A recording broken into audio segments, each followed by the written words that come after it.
The night was silent, and the moon hung low over Texarkana, glowing like a cold silver eye. In the stillness, two teenagers sat inside a parked car on a lonely dirt road. They thought they were alone. They thought it was just a quiet moment between them. But then, out of nowhere, a man stepped out of the darkness. He wore a white cloth mask with holes cut out for his eyes. He said nothing. He didn't shout. He didn't warn them. He simply raised a gun. The girl screamed. The boy tried to start the car, but his trembling hands slipped.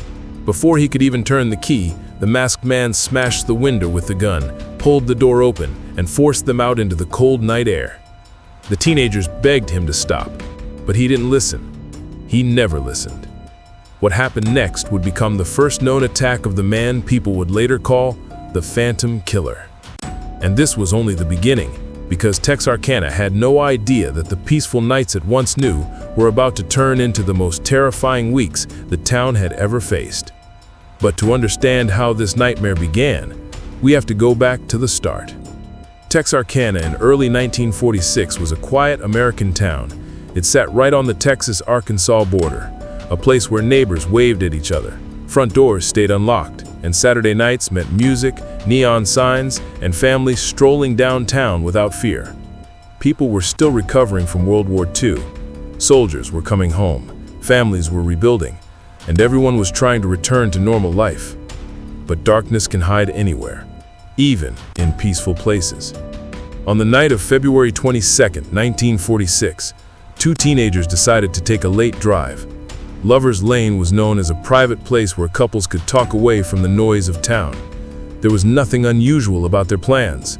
It was a normal night in a normal small town. At first, everything was calm. A little cold, but calm. Then, just after 11 p.m., they noticed something strange. Headlights slowly approaching from behind them. At first, the couple thought it was just another car passing through, but the car didn't pass. It stopped. Then, its lights went out. The boy whispered, "Maybe they're just parking," but he didn't sound sure. Minutes passed. Then a sound, a crunch of footsteps in the dirt. The teenagers froze. A shape emerged from the darkness, walking toward them slowly, almost silently. The masked man stepped close enough for them to see the hollow black spaces where his eyes should be. He raised the gun, motioning for them to get out. The couple obeyed, shaking. They didn't know it then, but this was the start of a series of attacks that would put the whole country on edge. Over the next 10 weeks, Texarkana would live in fear of this masked man who came out only at night, always choosing quiet roads, always striking when people least expected it. But that first night, the teenagers didn't know they were part of something much bigger. They only knew they needed to survive. The boy tried to reason with the attacker. He said they had no money. He said they didn't want trouble. But the Phantom didn't speak. Instead, he knocked the boy down and attacked him brutally. Then he turned toward the girl. She tried to run, but the Phantom caught her easily. Later, when she escaped and found help, she could barely describe what she saw. She remembered the mask, the gun, the quiet way he breathed, the way he walked back into the woods after the attack, as calmly as someone returning home from a simple chore. When police heard her story, they could hardly believe it. A masked man striking out of nowhere, a silent attacker. No one in Texarkana had ever heard of anything like this, but the evidence on the dirt road, the car, the broken glass, the injuries, proved she was telling the truth.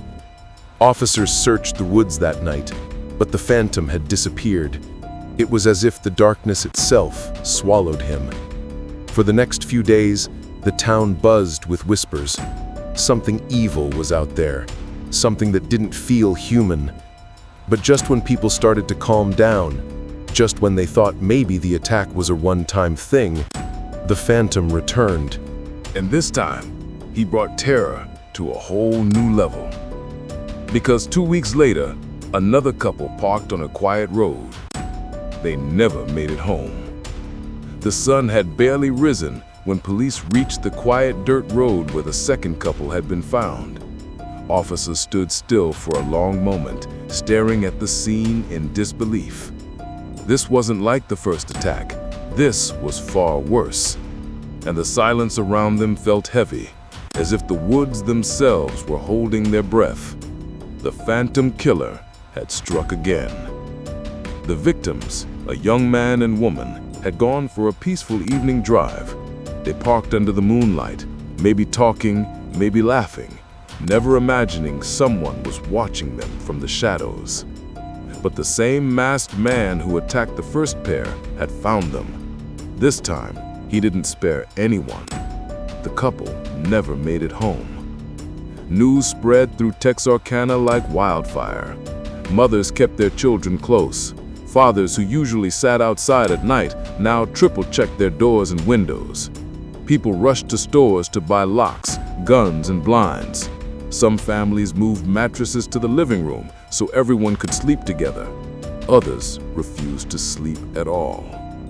Texarkana was no longer the peaceful border town it had been just weeks before. It felt hunted. Police worked day and night searching for clues. They questioned neighbors, friends, store owners, taxi drivers, anyone who might have seen something. But nobody had answers. And the little evidence they found only raised more questions. Who was the phantom? Why did he choose couples on quiet roads? Why the mask? Why the silence? Detectives tried to predict his next move, but the phantom followed no pattern they could understand. He came at night, struck fast, and vanished into the dark woods like smoke. It was as if he knew the land better than anyone, or worse, like he studied it, waiting for the perfect moment. Weeks passed. People hoped maybe the terror was over, but fear has a way of staying alive even when nothing happens. Then, one night in April, just when the town began to breathe a little easier, the phantom came back. A young couple had gone out dancing at a local club. After midnight, they decided to park on a quiet road before heading home. It should have been a normal night. They weren't worried. Many police patrols were out, and everyone had been warned to avoid lonely areas. But danger doesn't always appear right away. Sometimes it waits. Just after 1 a.m., the girl heard something outside the car, a faint crunch. She sat up, confused. The boy looked out the window, but saw nothing. Probably an animal, he said. But the sound came again, this time clearer. Crunch, crunch, crunch. Before they could react, a flashlight beam slammed into their faces. They were blinded. They couldn't see who was holding it, but they knew. It was him, the phantom killer. He ordered them out of the car. His voice was low, strange, almost muffled under the mask. Trembling, they obeyed. The boy tried to talk his way out, but the phantom didn't answer. He tied the boy to a nearby tree and forced the girl to start running like a twisted game. She ran through the darkness, sobbing, stumbling over roots and branches. Each time she looked back, she saw the beam of the flashlight following her. The boy fought against the ropes, cutting into his own skin, desperate to free himself. He finally broke loose and ran toward the road for help. But by the time police arrived, the phantom was gone again, slipping into the woods, leaving behind only terror. The girl was alive, but badly hurt and shaking. She told police the same thing every victim said. He wore a mask. He never shouted. He moved like he wasn't afraid of anything. He disappeared like he knew the woods. Detectives were terrified too, but they couldn't show it. They doubled their patrols. They warned everyone to stay indoors after dark. The mayor asked citizens to stay calm, though even he was losing sleep. Churches held prayer meetings. Store windows displayed signs that read, "Please God, protect Texarkana." But fear isn't easy to stop. Reporters from around the country came to cover the story. Newspapers printed bold headlines calling him the Phantom Killer or the Moonlight Murderer. Every family talked about him around the dinner tables. Children whispered about him at school. Couples refused to sit alone in parked cars. Then, just when people thought things couldn't get worse, they did. Because on May 3rd, 1946, the Phantom left the empty roads behind and went straight to a house. This wasn't like the other attacks. It wasn't a quick strike in the woods. It wasn't a couple sitting alone in a car. This time, the Phantom targeted a farmhouse deep in Arkansas. The victims didn't even hear him coming. When police finally arrived, the scene inside was far more horrifying than anything Texarkana had witnessed before. And in that moment, officers realized something even more terrifying. The Phantom was getting bolder. He wasn't done. He was escalating. The farmhouse attack had shaken Texarkana to its core. Police officers who had seen horrors in other towns were left speechless. The Phantom Killer had escalated his attacks from quiet dirt roads to a home where people felt safest.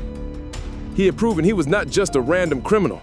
He was calculating, patient, and terrifyingly bold. Families no longer slept peacefully. Mothers held their children tightly. Fathers patrolled the streets at night, and the sound of a car engine made hearts pound. The town that had once been calm now felt like a trap waiting to close. Everyone wondered who would be next. Where would he strike? Officers doubled their patrols, scoured every inch of surrounding woods, and questioned anyone who might have seen something. But the Phantom left no clues. No footprints led anywhere, no fingerprints, nothing that could point to him. It was as if he existed only at night, vanishing with the darkness itself. Despite tireless investigations, the attacks kept happening. Every new story from terrified survivors brought the town closer to panic. Every week brought another report of someone being stalked, attacked, or shot at, though some managed to escape. The masked man's calm and silent movements terrified everyone. He seemed almost inhuman, always 3 steps ahead. One night, after weeks without attacks, the town tried to breathe again. But then a scream shattered the quiet. People ran to their windows and doors, seeing patrol cars racing toward the source. A young couple had been found, shaken and bruised, but alive. They described the same terrifying details: a white mask, a gun, silent stalking, and an impossible ability to vanish. The town realized that even surviving did not mean safety. The Phantom was unpredictable. He chose his moments carefully and disappeared before anyone could intervene. Rumors ran wild. Some said he had help. Others claimed he studied maps and patrol schedules. And some whispered that he might be someone from the town itself. Days turned to weeks, and the town remained on edge.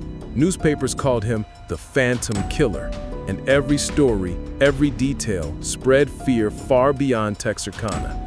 Families locked their doors, avoided lonely roads, and stopped parking in places once considered private. Even places like Lover's Lane, once romantic and safe, became terrifying. But then, as suddenly as he had begun, the attacks stopped. For reasons no one could understand, the Phantom vanished. There were no signs, no warnings, no clues left behind.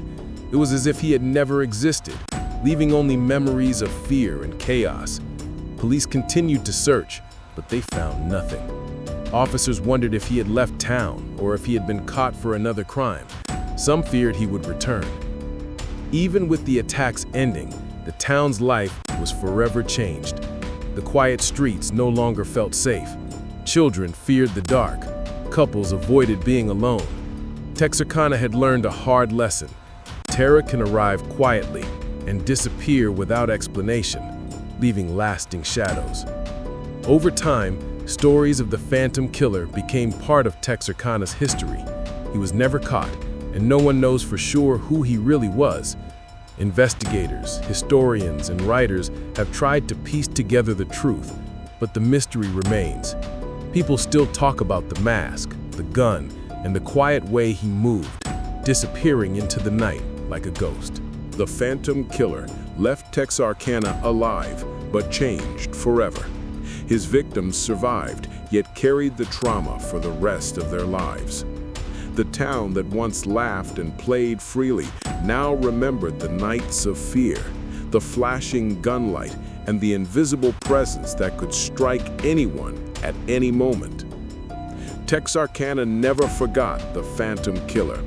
His name became a warning, a story told to children and newcomers, a reminder that some monsters walk quietly among us and that evil can strike when least expected. Though decades have passed, the moonlight still seems to hold a secret for those who remember, a shadow that may hide the phantom, even now. The story of the Phantom Killer ended not with justice, but with a chilling truth. Some criminals are never caught, some mysteries remain unsolved, and some towns never feel truly safe again.